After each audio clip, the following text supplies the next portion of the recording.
Primero, la anemia es un síntoma de una enfermedad muy, pero muy frecuente. ¿Sí? Puede presentarse en forma independiente, o sea, solo haber anemia, o puede formar parte de una enfermedad más grande, más sistémica. Evidentemente nosotros vamos un poco más a incidir en las causas nutricionales que pueden provocar un cuadro de anemia. Entonces, cuando nosotros hablamos de anemia, estamos dando a entender que hay una disminución en la concentración de eritrocitos, o sea, de los glóbulos rojos. Y como ustedes saben, los glóbulos rojos almacenan la hemoglobina. Y la hemoglobina es el principal transportador del oxígeno, porque cada molécula de hemoglobina transporta 4 moléculas de oxígeno y esa molécula de hemoglobina se llama oxihemoglobina. ¿Para qué sirve ese transporte de oxígeno? Para llevar los oxígenos a la mitocondria y ahí hacerse la transformación en adenosín-trifosfato y eso generar energía que nos sirve para todos nuestros procesos, para los procesos cognitivos y actividad física, para todo. Entonces, cuando hay anemia, la cantidad de hemoglobina baja, glóbulos rojos bajan y por lo tanto el transporte es menor y se produce menos energía en la persona. Eso no es adecuado. Entonces, cuando sucede una disminución de la hemoglobina, comienzan a aparecer una serie de signos y síntomas. Entonces, cuando hablamos de un síndrome anémico, es porque alguien no solamente tiene la hemoglobina baja, sino porque ya tiene algunos síntomas. Se cansa rápido, piensa con dificultad o más lento, le miras la piel, está pálido, le miras las mucosas, está pálido. ¿Sí? Entonces, todo eso es lo que forma el síndrome anémico. Y hay varios valores que lo vamos a ver en una tabla, porque los valores para decir a partir de acá es anemia varían en cuanto a si uno es adulto o es niño.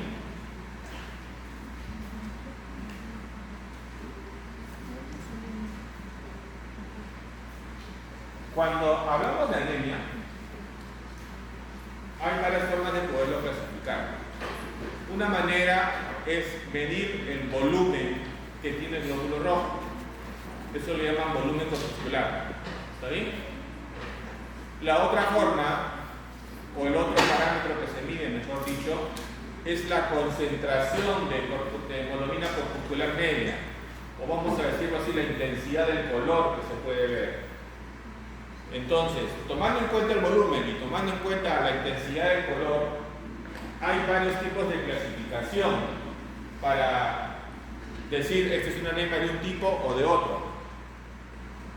Porque cuando ya hacemos esa diferenciación decimos, ya, si este glóbulo rojo está chiquito y le falta color, lo más probable es que le falte tal. No, si este glóbulo rojo está en promedio grande y no chiquito, ¿quiénes pueden provocar eso? Entonces ahí hay una gran división. Pero para eso ayuda a identificar estos dos parámetros que yo les estoy diciendo. El volumen corpuscular medio y la hemoglobina corpuscular medio. Volumen corpuscular medio lo van a ver abreviado como V, C, M de mamá. Y la hemoglobina corpuscular media como H, C y M de mamá. ¿Está bien?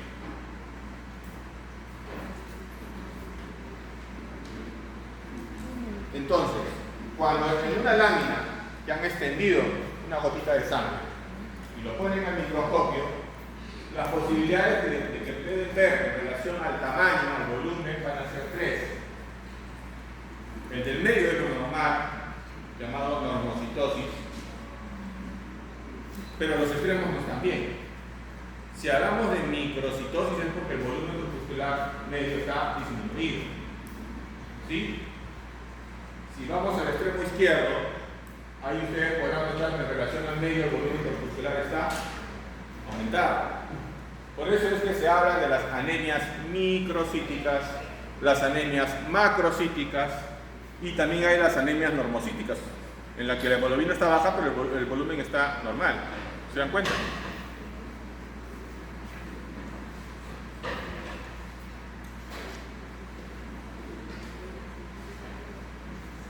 Pero hay otra forma también de dividirlo. cuando queremos hacer énfasis en qué tipo de nutriente está faltando, ya podemos ponerle otro tipo de apellido. Seguimos usando el término anemia, sí, pero ya usamos, por ejemplo, el término ferropénico o ferropénico. Ahí estamos dando a entender que esa anemia es por falta de hierro. Y la falta puede ser porque no hay un buen aporte o porque hay alguna pérdida en algún sitio, ¿no? Entonces las pérdidas pueden ser varias. Puede estar perdiendo por la orina, puede estar perdiendo por el tubo digestivo, puede ser una dama que está durante su vida activa en relación a la menstruación. Entonces, en una dama que menstrua, que quede bien claro que es la primera causa de anemia ferropénica. No se hagan bolas, primero estén seguros de eso. Esa es la causa más frecuente, la pérdida menstrual.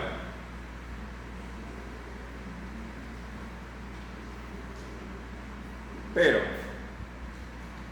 cuando hablamos o usamos ya no el término ferropénico, sino megaloblástico, acá estamos diciendo de que el volumen corpuscular medio está bien elevado, por lo general arriba de 100. Y las causas principalmente son dos, nutricionalmente hablando. Déficit de vitamina B12 o V12 o el ácido fólico. ¿Está bien? No hay más.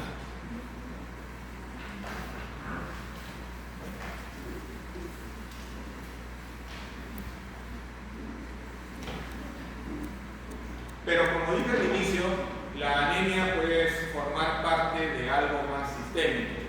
No ser solamente el único problema, sino ser uno de tantos problemas, porque la persona tiene una enfermedad mayor, algunas enfermedades inflamatorias, algunos tipos de infección, por ejemplo, le da molestias a la persona y entre las molestias o signos hay también anemia. Lo más frecuente de hecho es la ferropenia, pero cuando falta el ácido fólico o la vitamina B12, sí, aquí también va a haber anemia, pero de tipo megaloblástico. No se olviden, por favor, el volumen corpuscular está aumentado. No se olviden, si ven a alguien pálido, piel mucosas, de hecho tiene anemia. Ya luego intentarán saber de qué tipo, en función de las clasificaciones que hemos estado hablando. La persona se cansa muy rápido, eso se llama astenia, porque le falta energía. Ya dije que el oxígeno, como está transportado de forma disminuida, va a hacer que se produzca menor energía de lo que se necesita. Se va a quedar dormido, se le va a caer el cabello, no va a pensar adecuadamente. Si es un escolar, pues va a tener más rendimiento, ¿sí? Una menor producción intelectual, no lo va a poder hacer bien. ¿Y qué pasa cuando hay anemia? Como al cuerpo le falta oxígeno, ¿qué es lo que hace el corazón en forma compensatoria? Busca trabajar más rápido. Entonces, otro signo que pueden detectar es aumento de la frecuencia cardíaca, o sea, taquicardia. ¿Se entiende? Es una forma compensatoria. Miren ustedes el pulso, si tienen alguien que está pálido, seguramente va a estar el pulso acelerado, porque el corazón trata de compensar esa falta de oxígeno haciendo circular más rápido la sangre.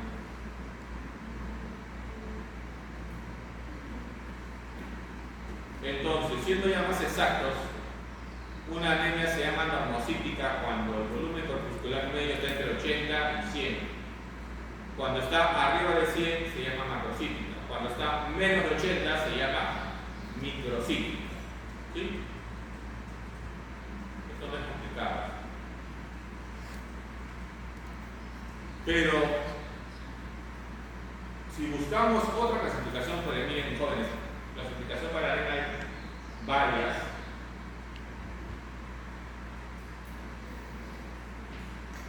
Podemos clasificar las anemias en función a si hay regeneración o no regeneración.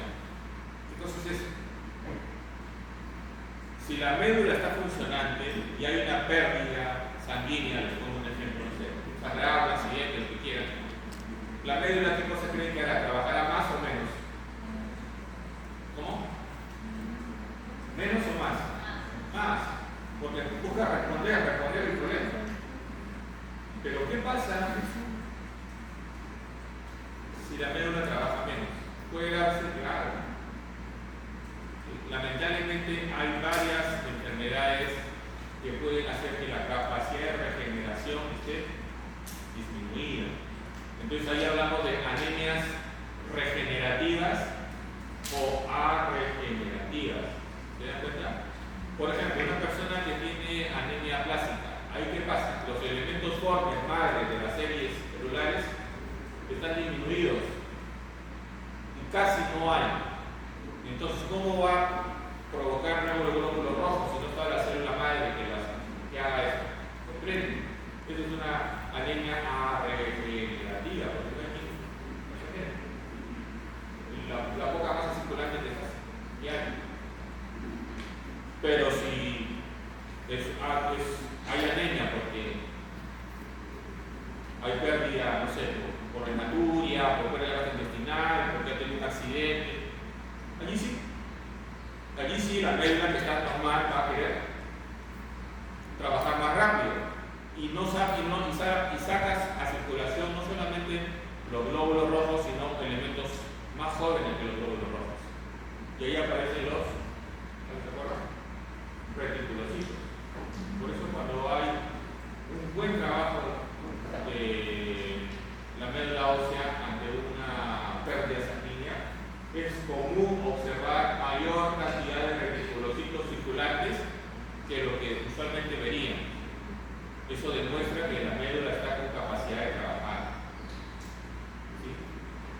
Pero pudiera ser que la persona tenga, vamos a ver, una leucemia. Y la leucemia hace que estas células, que mayormente son glóbulos blancos o leucocitos, invaden la médula ósea y ya no le dejan trabajar. Y es por eso que alguien que tiene leucemia, ¿cómo nos damos cuenta? Plaquetas bajas, glóbulos rojos bajos y leucocitos volando por los cielos. En varios decenas de miles o lamentablemente a veces más de 100.000 por cada milímetro cúbico que se observa. Porque no le dejan trabajar la médula ósea. Entonces son maneras de clasificar las anemias. Miren que hemos hablado de varias. ¿Sí?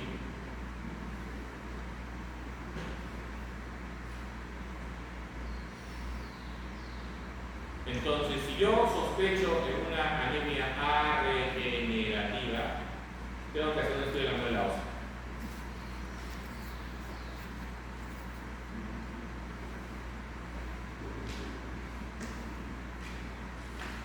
Si yo estoy ante una anemia regenerativa es porque hay bastante reticulocitos circulante, porque como ya tiró toda la circulación de los glóbulos maduros, ¿qué me queda? Sacar los más jóvenes. Los que están adolescentes todavía, los más jóvenes. Lo mido y está aumentando. De hecho, es una anemia regenerativa.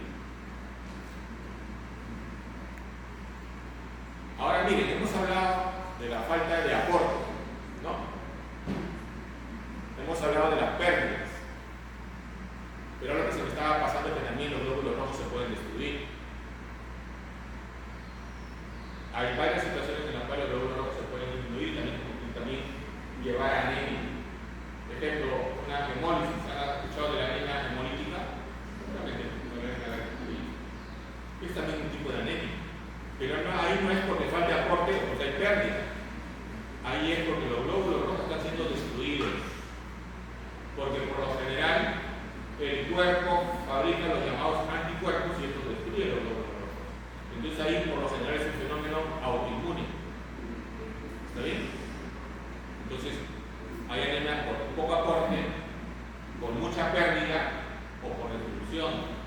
¿Sí? ¿Me siguen? Entonces en el tejido hematopoyético, donde están las células madres, usualmente en la médula ósea roja, en estos huesos grandes de la cadera o del esternón, es donde están estos elementos a partir de los cuales se va a formar la serie roja, que es la que nos interesa para el tema de hoy. ¿sí? Y que mediante un proceso de eritropoiesis va a formar esos glóbulos rojos que ustedes ven ahí, ¿no? Que le llamamos sangre en términos comunes.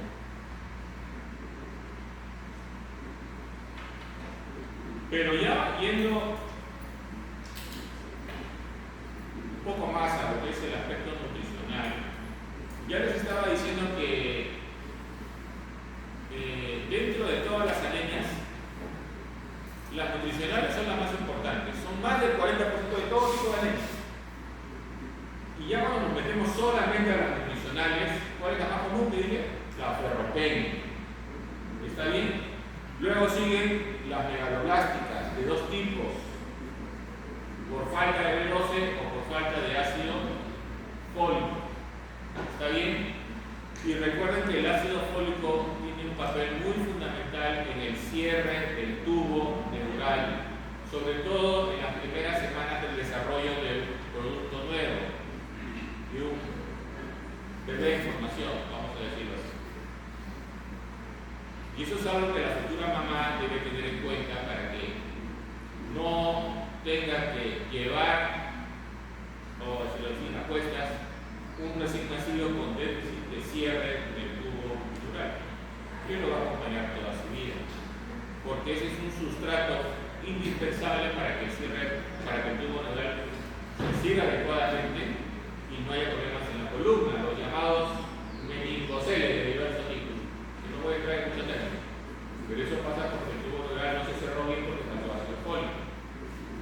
Porque cuando la pareja quiere reaccionar, cuando se da cuenta que la futura mamá está embarazada, gestando, quieren empezar a tomar ácido fólico y ya fue, porque ya pasó algunas semanas cuando recién se da cuenta. Y es en esas primeras semanas que se forma el tubo neural. Y es ahí que es fundamental la ingesta profiláctica de ácido fólico.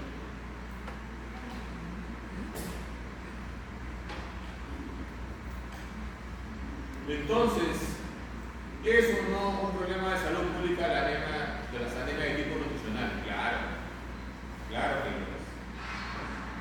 lo es bastante. Pero son prevenibles, por supuesto. ¿Sí? Hay programas para prevenir esto. No solamente en damas, que más se habla un poquito más, en varones, niños. Sí se puede. Entonces, volviendo a la anemia ferropénica, miren acá, cuando ingerimos hierro, ¿el hierro forma parte de la hemoglobina, sí o no? ¿Qué dice? ¿Sí?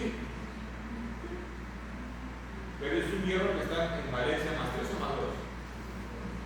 ¿Se acuerdan de eso o no se acuerdan de eso? Más 2, más 2. Entonces es un ion ferroso.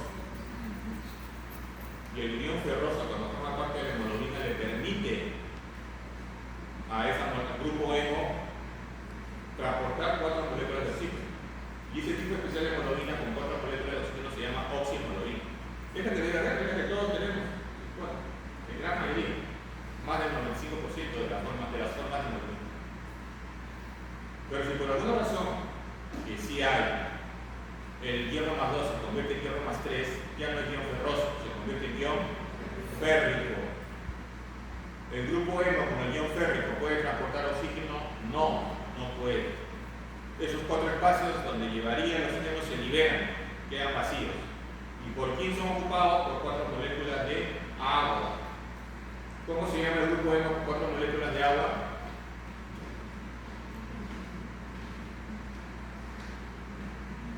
Metahemoglobina. Entonces, si han escuchado de las enfermedades metahemoglobinizantes, lo que les está diciendo es que la forma de hemoglobina que está predominando más de la cuenta es la metahemoglobina.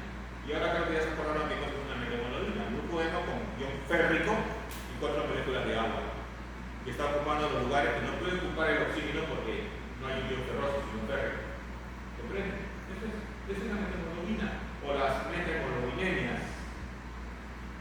¿Está bien? Entonces es muy importante el hierro.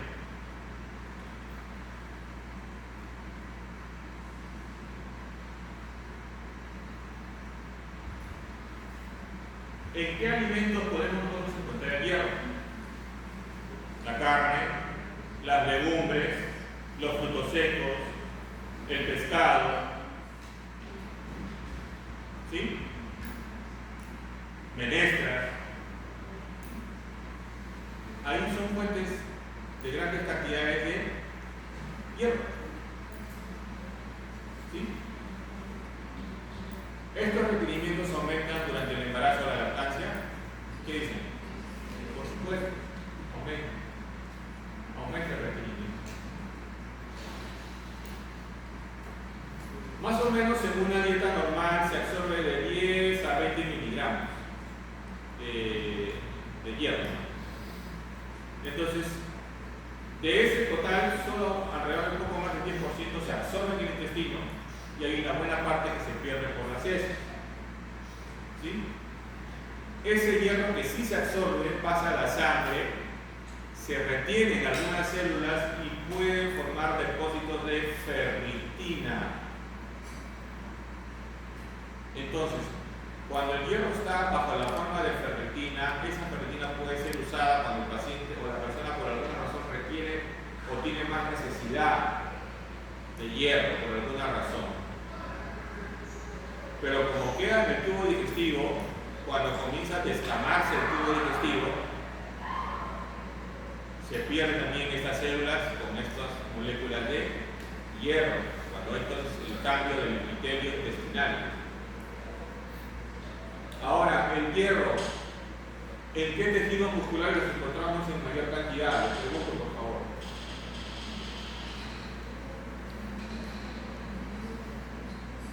En el músculo,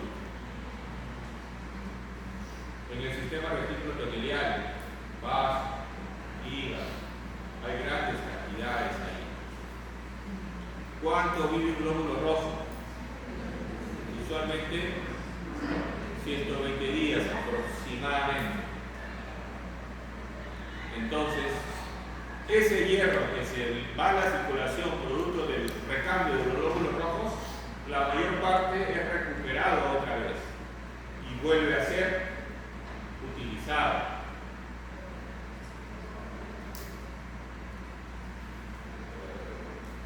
¿Cuál es aproximadamente la pérdida diaria de hierro? Aproximadamente es 1 miligramo por día. Cuando se trata de una mujer en estado fértil es aproximadamente de 1.5 a 2.5 miligramos por día. Entonces, gráficamente, esto es un poco más digerible que poner texto, hay una ingesta que puede llegar entre 10 a 20 miligramos de hierro. Ya sabemos, espero, las fuentes principales naturales. Se absorbe un porcentaje por el intestino, por el enterocito, una buena parte se pierde, ¿sí? Y ese enterocito que capta el hierro lo hace integrar a una molécula llamada ferritina. La ferritina, a través de la transferrina, lo hace llegar a otros órganos y tejidos. El muscular, ya les había hablado del hígado, incluso hay una parte que está constantemente circulante, el tejido hematopoyético, ya les había hablado del vaso y la médula ósea. Entonces ahí se va a llegar a todos esos sectores.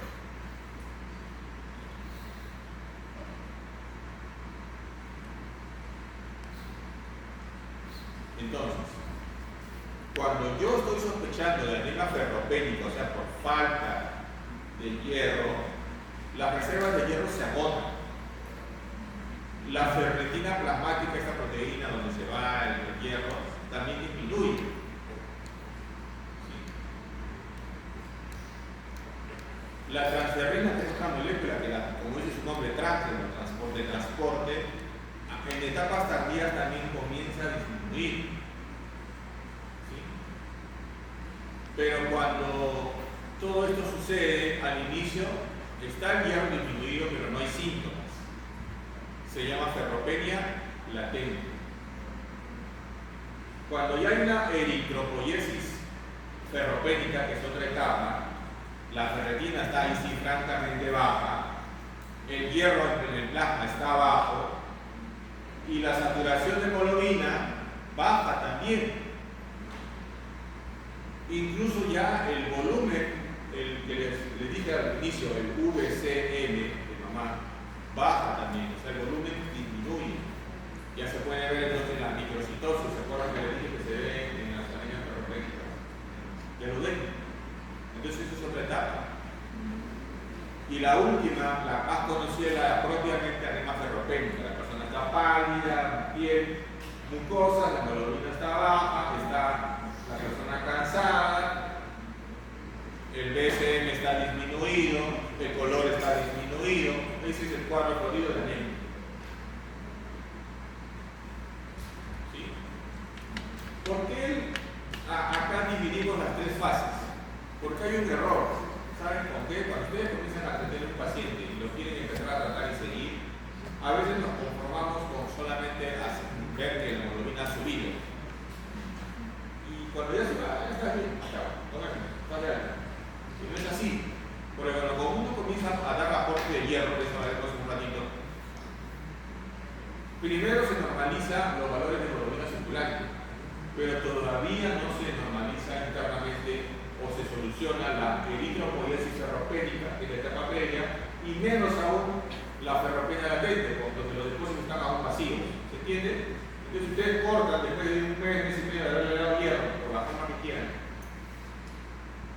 No le pueden sustraer, porque para que se supere la anemia ferropénica, la eritropoiesis ferropénica y la ferropenia latente, tienen que pasar de 4 a 6 meses. ¿Sí? Porque ustedes cortan muy rápido y va a volver a anemia ferropénica, o sea, anemia manifiesta, detectable fácilmente. No debemos pasar eso.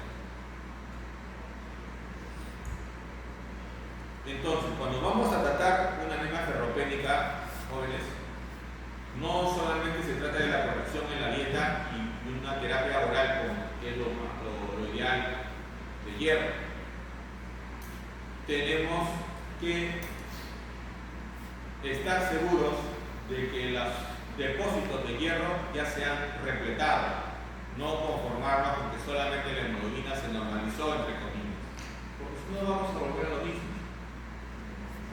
Ahora, hay personas, alguien me puede preguntar, que son intolerantes al hierro oral. Lamentablemente sí hay. Algunos no lo toleran. Cuando hay tolerancia oral, esa ya es una indicación de dar hierro parenteral, no antes. ¿Está bien? No es que yo voy a empezar un tratamiento con hierro parenteral desde el inicio. Siempre se busca la vía oral. En un caso extremo, cuando es una anemia aguda, por ejemplo, un accidente de tránsito, se rompe una pierna, está pesando, está dando una hemoglobina y está en 5, ahí no van a empezar a dar con hierro oral. Tienen que quedar transfusión con glóbulos rojos ya formados. Esa es una situación muy particular. Pero volviendo a la parte nutricional, que es lo que a ustedes más les compete, incluso ustedes nos van a enseñar en los establecimientos donde les toque luego trabajar sobre estos aspectos. Hagamos énfasis en donde podremos encontrar las diversas formas de hierro, tanto bajo la forma hemo, que recordamos creo, tipos de hemo, como bajo la forma no hemo. Podemos encontrarlo, como decía, en la carne, en el pescado, ¿sí? Ese se absorbe mucho mejor, el hierro hemo. El no hemo, que puede estar en el huevo, la verdura, en las frutas, se absorbe menos. Si lo tengo que combinar con un componente, ¿con quién lo hago? Como dice ahí, con el ácido ascórbico, la vitamina C, si quieren que lo diga así. Porque el hierro, a propósito de esto, tiene una particularidad: fácilmente se puede alterar su absorción. ¿Cuándo qué? Cuando se toma contacto con otros nutrientes que uno ha ingerido recientemente. Por eso una recomendación importante que no deben fallar cuando tengan un paciente que le tiene que dar hierro oral es estarlo alrededor de 2 horas antes o después de los alimentos. Porque si lo van cerca, muchos de los componentes de la dieta habitual interfieren con la absorción del hierro. ¿Se entiende? No se olviden de eso, porque eso solamente es una pregunta. Y si yo les pregunto, ¿con qué se absorbe más rápido, mejor? ¿Qué dicen? vitamina C. Si se lo quieren dar con su juguito de naranja, buena hora. Ningún problema.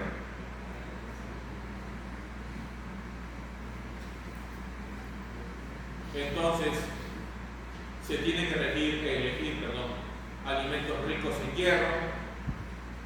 Ideal incluir una fuente de vitamina C porque favorece la absorción. ¿Sí?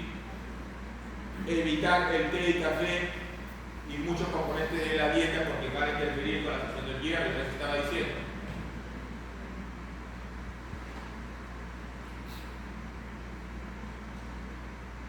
¿Y qué tenemos después de la anemia ferropénica? ¿De tipo que era lo más común?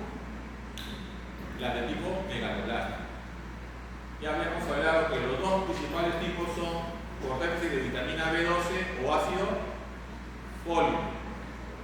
¿Cuáles son las fuentes de B12 o ácido fólico que dicen por favor ustedes? Carnes, así es. ¿Qué más?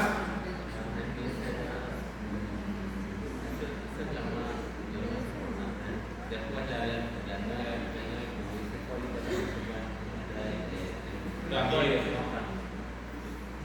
¿Y qué es lo que pasa? Miren en la figurita que es, como dije, más fácil de ver. Miren lo que pasa acá, como la médula ósea, donde están las células madres, dan lugar a los diversos progenitores de la serie roja.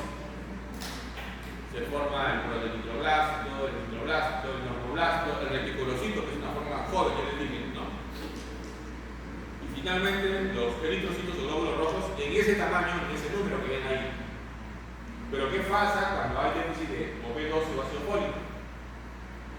¿Cuál es el resultado? ¿Cómo ven el volumen de los glóbulos rojos que están ahí abajo? Aumentado, ¿no? ¿Ven que está aumentado?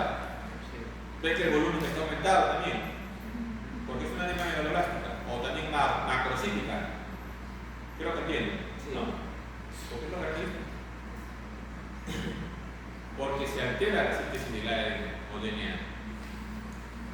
Y eso por eso hace que paradójicamente los glóbulos rojos sean grandes, corpuscularmente incrementados. Entonces,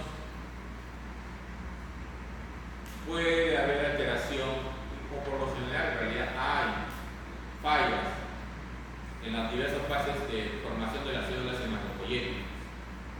Peor aún, cuando hay anemia megaloblástica, las células que se encargan de la mucosa digestiva, que se encargan de absorber el hierro que les conté al inicio, disminuyen de número y en tamaño.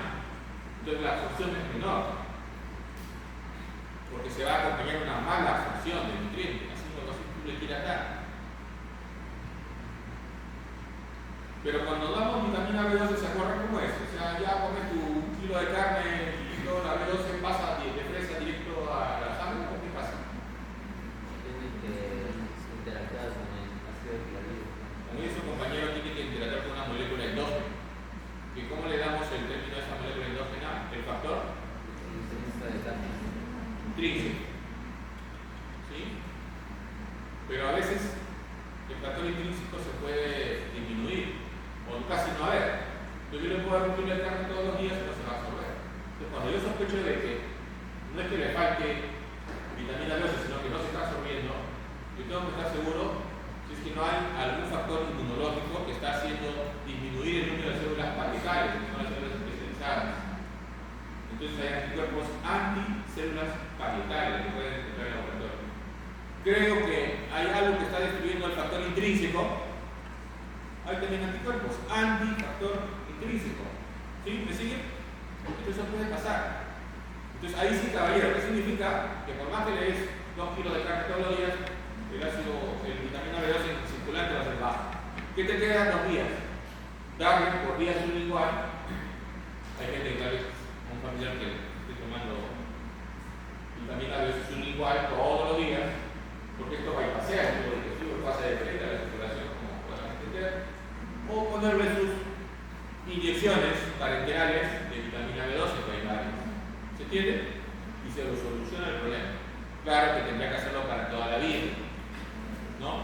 Porque si hay meses o años que no lo haga, pues va a sufrir las consecuencias de tener la vitamina B12 disminuida. ¿Sí? Entonces, ¿qué es más fácil que se baje? Usualmente el ácido fólico, las reservas que uno las tiene depletadas, si dejo de recibir a partir de ahora, tarda de 3 a 4 meses en bajarse todo, desaparecer. Pero si es B12, está todo repletado y dejo de darle por alguna razón, dura mucho más, pueden durar de 3 a 5 años. ¿Se entiende eso, por favor? ¿Sí? Entonces la duración de los depósitos es muy diferente. Dura mucho más para B12 que para ácido fólico, es lo que les quiero decir ahí. Mismo. Entonces, otra razón por la que el ácido fólico se puede disminuir es por el uso concomitante de algunos grupos de fármacos especiales. Lamentablemente hay algunos fármacos que se usan en el campo de la reumatología, en el campo de la oncología, que pueden interferir con el metabolismo del ácido fólico. Por poner un ejemplo, el metrotexate, ¿ha escuchado de él seguramente? Interfiere con la síntesis de ácido fólico. Entonces estas personas que reciben metrotexate, que se da para controlar una inflamatoria y otras enfermedades, obliga a medir periódicamente los niveles de vitamina B12, perdón, de ácido fólico, porque va a estar disminuido. Entonces, alguien que recibe metrotexate pudiera tener anemia megaloblástica, ¿qué le digo? ¿Qué le dice? Sí. Claro. Porque se está interfiriendo con el metabolismo y la formación de estos componentes nutricionales. Por eso lo importante es saber cuando hacen su análisis qué otra medicación están recibiendo. Porque, por ejemplo, si le está recibiendo usted hierro, sí, señor, señorita. Ya, ¿a qué hora lo toma usted? Lo toma junto con mi desayuno. ¿Está bien? Está pésimo. Porque seguramente está tomando seguro todos los días, pero como está tomándolo muy junto a otros alimentos, la persona está haciendo interferida. Hay interferencia. Y no les ayuda.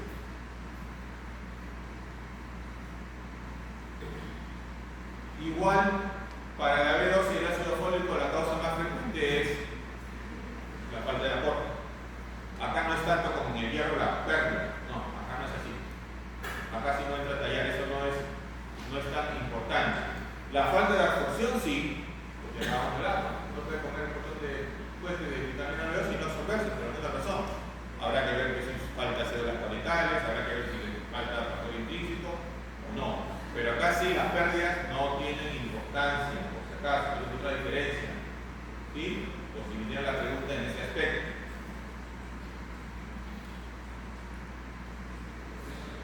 Entonces, si tenemos una persona que está en embarazo, que ya está demostrado que tiene una menstruación muy abundante, que ha estado recibiendo una dieta carencial, por alguna razón, de hierro, habrá que darle suplementos de hierro, idealmente oral. No hay tolerancia, que estaré en la vía parenteral. ¿Está bien? Miren que le estoy hablando de cosas de concepto, no le estoy llenando de nombres raros de moléculas de hierro para que estén mañana. Hay varios, ¿ah? Hay varios. Hay la carboximantosa, el hierro polimentosado, la sacarosa, hay varios. El ácido fólico recontra importante, sobre todo para en las etapas pre-embarazo, ¿sí? para la prevención de defectos del tubo neural. Y recuerden, tanto eso, el ácido fólico, como la vitamina B12, como les hace sospechar que está faltando porque encuentran un glóbulo rojo grande. Analicen el hemograma, es un examen muy sencillo. Vean no solamente el valor de la hemoglobina, sino vean un poquito más abajo. Y vean si detectan un término que dice VCN. Vean, está elevado, está disminuido, está normal, ya vayan a hacer este ejercicio. Pero igual, el HCM, la sala del color, si está rosadito y no rojito, ya ahí no dice rosadito rojito, solo dice está disminuido, está alto. Pueden ir haciendo ya su ejercicio, no puede ocasionar. Y hacer ustedes énfasis, no solamente en decirles cuáles son las fuentes principales de hierro o vitamina D2 o ácido fólico, sino el mejor horario para poder jugar. Y finalmente, algo que no está escrito. Traten de dar un tratamiento suplementario, o sea, reemplazando estas cosas que le faltan de forma focalizada. No lo den como parte de un polo que tiene todo. ¿A qué me refiero? Que hay muchas fórmulas, muchos pomos, frascos, que tiene 50 vitaminas y también está B12, ácido fólico, hierro, ¿no? Y todo. Usualmente de origen externo, mayormente, de otros países, o viene familiar que viene de Estados Unidos y te trae porque te tiene que hacer un poco más de este vuelo.